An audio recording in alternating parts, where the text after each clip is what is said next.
Please welcome from the ACLU of Colorado, Mr. John Krieger.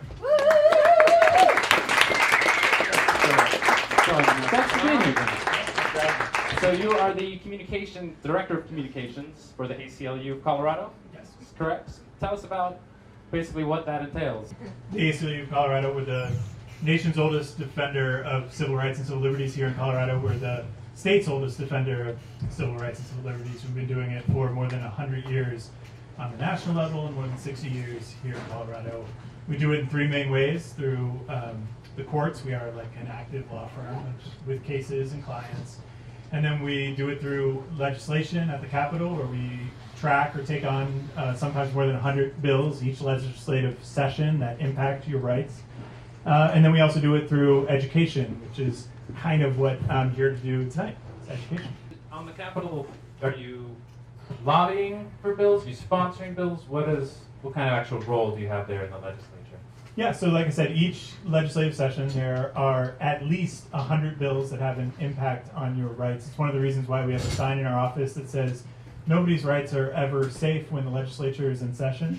That can be a lot of times bad bills that we are working to oppose or defeat, and then often sometimes some good bills too that we are trying to push forward to extend your rights and liberties. And in fact, even in a split legislature in the last 2-3 years, one of the places where Colorado has really been on the forefront and moving forward is in the area of civil rights and civil liberties, where we've actually had bipartisan support for some really big, awesome bills.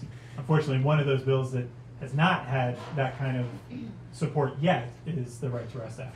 Right, which is what we're here to talk about. How does it look for the right to rest? Well, what's interesting about the Right to Rest Act is we're libertarians, civil libertarians, and when you think about it, the Right to Rest Act, which does the very simple thing, which tells people that they have the right to exist in public spaces without government interference, is a pretty libertarian idea. I mean, what could be more big government than the government that tells you where you can or can't sleep, or the government that says you can't sleep in your own legally parked car, or you can't share food, or you can't go or be in that park. This is big government, scary sci-fi stuff, which is actually one of the reasons why in the first year that the Right to Rest Act was introduced, Gordon Klingenschmidt, who some folks know to be the wackiest of the right, and actually is no longer in the legislature because he was the wackiest of the right, actually voted for the Right to Rest Act under that same idea that there's nothing more big government than the government that tells you where you can and can't be and where you can and can't exist, the government that criminalizes your existence, which is unfortunately a government that we have in Colorado too often. Wow. So why did this bill not pass last year? Well, like I said, it has not to date gained a lot of bipartisan support, but it's really been, in a lot of cases, Democrats that have voted the bill down. And to be perfectly honest, there's a lot of influence and a lot of the business community and a lot of the cities who have lobbied and spent money lobbying, in some cases tens of thousands of dollars, paying outside lobbyists to go into the legislature to lobby against this bill and to keep their current status quo, which allows them to criminalize existence. So there's a lot of influence on that side. Right. Is it just big business that's the competitor? I mean, who is really trying to... Big business, and then also the cities. Cities like here in Denver, Boulder, Fort Collins, Colorado Springs, they send lobbyists to these hearings. They go work this bill and work it to kill it because they want to continue to do what they do.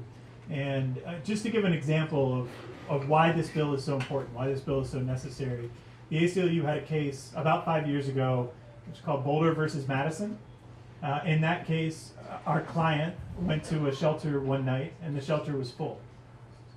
And it was a night not too different from tonight. It was, the temperature was in the teens or less, and he had nowhere to go. And we all know that as human beings have to do some things. They need to sleep, they need to eat, they need to go to the bathroom. And that night he needed to sleep. So he went to a park, he covered himself with a sleeping bag. And because Boulder and Denver and Fort Collins and most of the cities in Colorado have a thing called the urban camping ban, which makes it a crime to sleep outside with shelter, he got a ticket.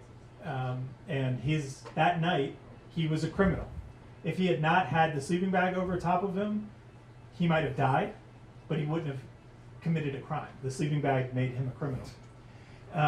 We took his case, we appealed his conviction on the camping ban, and we lost that case in the appellate court, and the Colorado Supreme Court refused to hear it. So that's still the law in Colorado in so many places, and that's why we need a Right to Rest Act.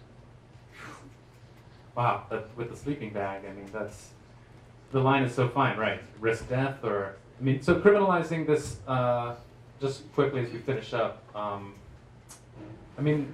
is there anything about the bill that's different this year that gives it more hope to pass, or? Well, I'm excited that you all will hear from Therese Howard from Denver Homeless Out Loud, and Denver Homeless Out Loud gets so much credit. One of the things that we have that's amazing in Colorado is an activist class of people who are homeless and people who are working together across the state to not only push this bill, but also to even help to write it and to help make it law. And so I'm really excited that you'll hear from Therese later. The very simple pieces of this bill is just that it does what we all should have a right to do, which is to exist in public spaces, to sleep in your own legally parked car, to share food.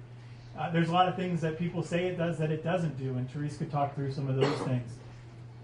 It's a simple concept, and I encourage everyone here to get involved, to contact your legislators, because as I said before, there's a lot of influence being pushed, and the only way to push back on influence, the only way that we're able to be successful at the legislature is if they hear from you.